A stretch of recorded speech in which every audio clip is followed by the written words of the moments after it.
Hello talk lovers, good morning. Show டே வந்தாச்சு. இன்றைக்கி தான் October 12th.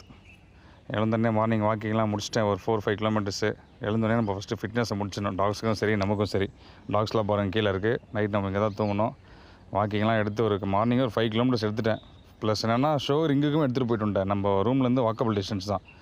என்றைக்குமே நீங்கள் ஷோக்கு வந்தீங்கன்னா டாக் எடுத்துகிட்டு போய்ட்டு ரிங்கை ஒரு டைம் காமிச்சிட்டு வந்துடுங்க. அப்போ தான் நல்லா பர்ஃபார்ம் பண்ணுவாங்க ரிங்கில். நம்ம எழுந்தோடனே என்றைக்குமே ஒர்க் அவுட் பண்ணுறது வழக்கம். ஸோ அப்படியே புஷ்அப்ஸும் ஒரு 3 செட்டு போட்டாச்சு. அப்புறமா ஒரு பாத் கொடுத்துடலாம். ஏன்னா வெளியே வாக்கிங் எடுத்தனால மார்னிங் ஒரு ஆல்மோஸ்ட் 3-4 கிலோமீட்டர்ஸ் வாக்கிங் போய்ட்டு வந்துட்டோம். அதில் ஃபுல்லாகவே கால்லாம் அழுக்காயிருச்சு. பட் எப்பயுமே நீங்கள் ஷோக்கு போனீங்கன்னா ஒரு ஷோக்கு முன்னாடி ஒரு பாத் கொடுத்துருங்க.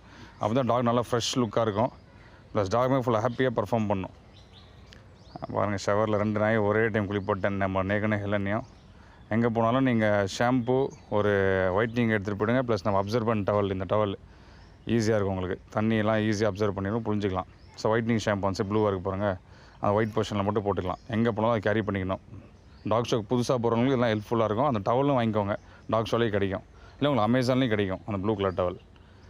பாருங்கள், பாத் கொடுத்துட்டு அந்த அப்சர்வன் டவல் யூஸ் பண்ணி க்ளீனாக வாட்டர்லாம் எடுத்துட்டோம். நம்ம ப்ளோயரும் எடுத்துகிட்டு போவோம். ப்ளோயர் எடுத்துகிட்டு போனால் ஈஸியாக நல்லா அந்த காற்று ஃபோர்ஸாக வரும் பாருங்கள், அதில் தண்ணி வந்துடும். ஆனால் நம்ம ப்ளோயர் கொண்டு வரல இந்த டைமு. பட் ஒன்றும் பிரச்சனை இல்லை. நம்ம வெளியே வந்து மண்ணில் அதனால் நம்ம டைல்ஸ்னால டாக்ஸ் அழுக்காகாது. நம்ம போன லொக்கேஷன் இது தாங்க, நம்ம ரூம் ஸ்டே. இங்கேருந்து ஒரு 500 மீட்டர்ஸில் வந்து டாக் ஷோ கிரவுண்டு. இப்போ டைம் ஒரு 8:30 ஆகுது. டாக்ஸ்லாம் ஆல்மோஸ்ட் முடிச்சிட்டோம். பாத்தெல்லாம் கொடுத்தாச்சு. நெக்ஸ்ட் நம்ம குளிச்சுட்டு பிரேக்ஃபாஸ்ட்டை முடிச்சுட்டு எடுத்துகிட்டு போயிட வேண்டியது தான். பட் ஃபீடிங்லாம் பார்த்தீங்கன்னா நேற்று நைட்டே முடிச்சிட்டேன் நான். ஃபஸ்ட் டைம் ஷோக்கு போகிறவங்க என்றைக்குமே ஃபீடிங் பண்ணாதுங்க மார்னிங். ஏன்னா உங்களுக்கு டாகோட டக்கின் வயிறு வந்து கீழே இறங்கிடும். அதனால் டாகோட அந்த ஃப்ரேம் க்ளீனாக தெரியாது உங்களுக்கு. அதனால் ஃபீடிங்லாம் பண்ணக்கூடாது.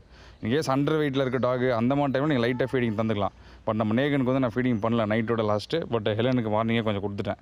ஹேண்ட் ஃபீடிங் பண்ணிட்டேன் அவளுக்கு. ஸோ அவ்வளோதான். இதுதாங்க நம்ம லொக்கேஷன். சூப்பராக இருக்கா? ஷோ வீடியோஸ் போடுறேன்.